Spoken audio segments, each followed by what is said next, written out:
दोस्तों, मैं आपको सुना रहा हूं अपनी मंडली की सदस्य अनु सिंह चौधरी की लिखी कहानी छठ का प्रसाद। इस कहानी में अब तक आपने सुना, यूक्रेन में मेडिकल की पढ़ाई कर रहा पंकज अपनी मां का मन रखने के लिए छठ के लिए घर आता है, लेकिन उसके रिश्तेदार उसकी मर्जी के खिलाफ उसकी शादी करवाने की जोड़ तोड़ में लगे हैं। अपनी चिढ़ में पंकज अपने जीजाजी को कुछ बोल देता है और इसके साथ ही परिवार में रूठने मनाने का सिलसिला शुरू हो जाता है। अब आगे क्या बोले हो अपने जियाजी को? लकड़ी के चूल्हे पर शुद्ध घी की कढ़ाई चढ़ी हुई थी, लेकिन माथा शायद अम्मा का ज्यादा गर्म था। मेरा छोड़ो, तुम क्या बोली थी हमको अम्मा? बस एक बार डॉक्टर बन जाओ बेटा, फिर जो तुम चाहोगे वही होगा। ये सब जो चल रहा है, पूछी थी हमसे कि हम क्या चाहते हैं। पूजा रूम में एंट्री पर बैन था फिलहाल, इसलिए हम दरवाजे पर बैठकर ही अम्मा से बातें कर रहे थे। बेटा, पर्व त्योहार का मौका है, बात का इतना बतंगड़ नहीं बनाते हैं। हम लोग को तो लगा कि तुम आ ही रहे हो तो एक बार। चूल्हे के पास जमीन पे बैठे बैठे ही अम्मा ने कहा, आ नहीं रहे थे, तुम जबरदस्ती बुलाई हमको, हम पढ़ाई लिखाई छोड़ के आए।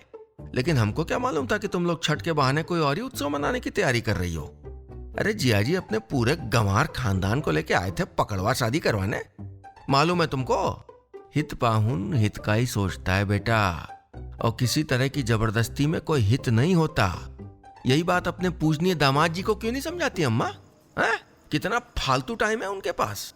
अपने घर का छठ छोड़कर ससुराल आ गए मेरी शादी फिक्स कराने। आए नहीं, बुलाए गए। टाइम उन्हीं के पास है, नजदीक भी वही है, इसलिए मेरे दुख सुख का ख्याल भी वही रखते हैं। हाँ, परिवार की सेवा के लायक भी वही होता है जो सबसे नालायक होता है। वैसे तो मेरे मुंह से सच्ची बात ही निकली थी, लेकिन अम्मा को नीम सी कड़वी लग गई। छठ की पूजा में परिवार और समाज के प्रति कृतज्ञ हुआ जाता है बेटा। इतना घमंड लेके छठ का पर्व नहीं मनाया जाता। जाओ अपने कमरे में जाओ, जैसे हम हर साल अकेले छठ कर लेते हैं, इस साल भी कर लेंगे। मन करे तो घाट पे आके अड़ोसी पड़ोसी लोगों से मिल जाना, नहीं आओगे तो भी कोई बात नहीं है। विदेश में डॉक्टरी की पढ़ाई करने वाला आदमी गांव देहात के लोगों से वैसे भी क्या बतियाएगा। अम्मा ने आगे कोई बात नहीं की, चुपचाप सर झुकाए चूल्हा फूंकती हुई अकेली छठ का प्रसाद तैयार करती रही। और हम छत पर बैठे हुए ये समझने की कोशिश करते रहे कि आखिर हमसे ऐसी भी क्या गलती हो गई कि अम्मा इतना नाराज हो गई हम पर। जबरदस्ती के रिश्ते के लिए ना बोल देना इतना बड़ा गुनाह है।